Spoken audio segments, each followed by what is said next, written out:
C'est tout à fait normal. Ce n'est pas les temps qui nous inquiètent. C'est ça les débats démocratiques du reste.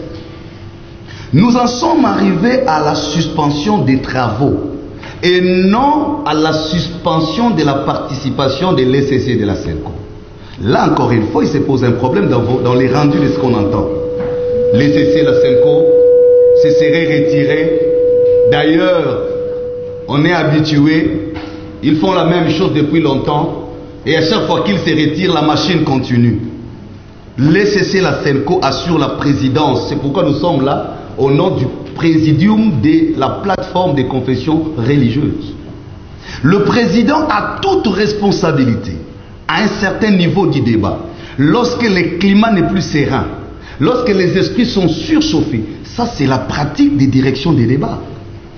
Il peut soumettre, il peut suspendre momentanément. S'il était encore journée, je suppose, c'est pas ce qu'il a dit, c'est moi qui réfléchis, il aurait dû suspendre pour quelques heures et répondre après. Mais je vous dis, il était 21 heures. Voilà les garanties données par le président avant de faire passer sa décision. 1. Il dit ceci: je prends la responsabilité de contacter l'autorité habilitée, donc le président du Parlement, parce que nous courons à un délai, pour solliciter un délai de prolongation, puisque les uns les autres présentaient les motifs du délai comme condition sine qua non à vider absolument in extenso la question. On dit non, le président prend la responsabilité de voir le bureau du Parlement.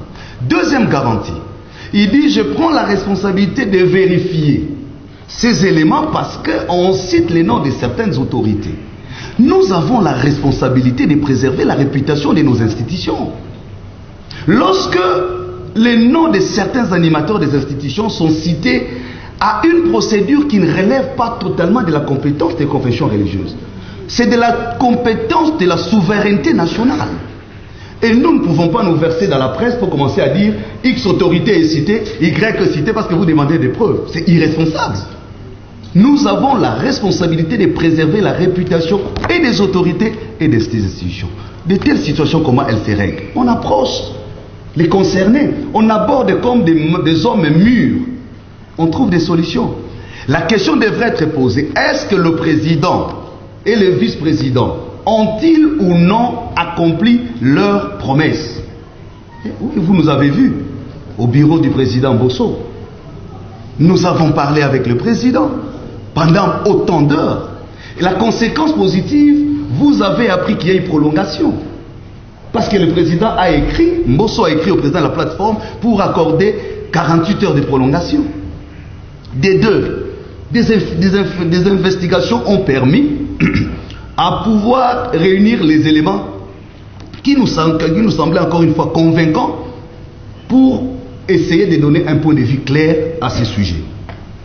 C'est à l'issue de ce travail, et vous avez suivi, que le président a reconvoqué les collègues pour poursuivre les travaux. Je pèse bien les mots.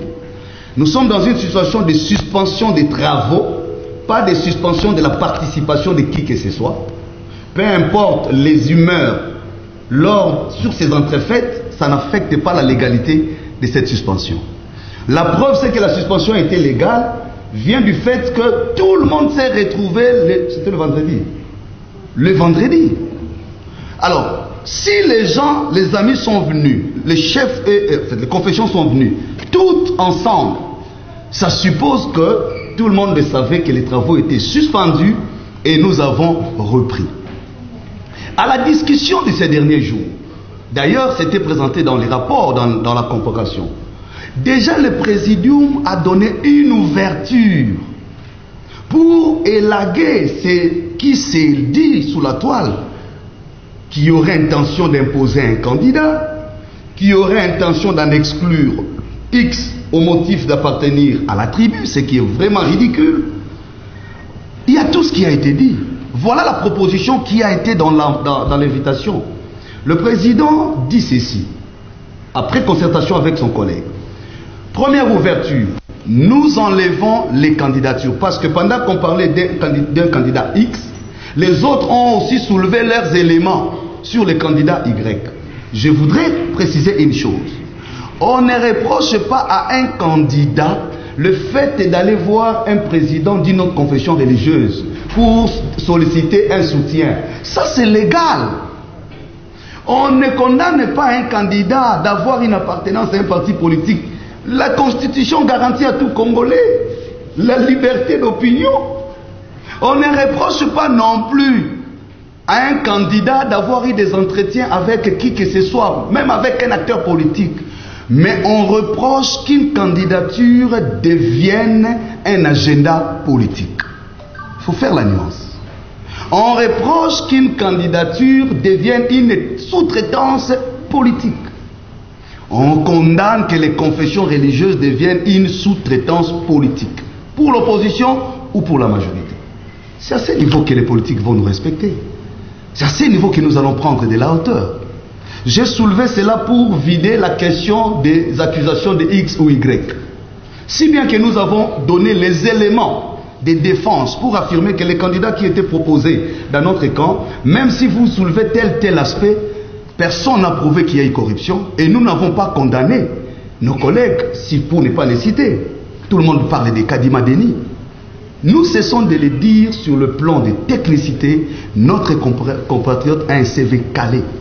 Et ce n'est pas l'affaire de Kadima en tant qu'individu. Nous disons ici, le problème, ce sont les agendas. Je ne voudrais pas vous rappeler comment la procédure législative sur la loi portant organisation de la CENI s'est passée. Ça, on laisse derrière. Donc, c'est à ce niveau-là qu'on a fait la concession. Voilà la bonne foi de notre côté. Si on avait dit nos candidats ou rien, le Congo, le peuple aurait eu raison sur nous. Mais nous avons dit, nous sommes prêts de retirer nos candidats.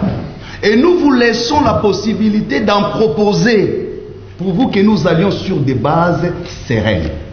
Pourquoi? Ça revient à ce qu'on a dit au postulat. Il n'y a pas de candidature de vie ou de mort. Est-ce que si un candidat X n'est plus là, il n'y aura plus d'élection au Congo? On ne peut pas conditionner un candidat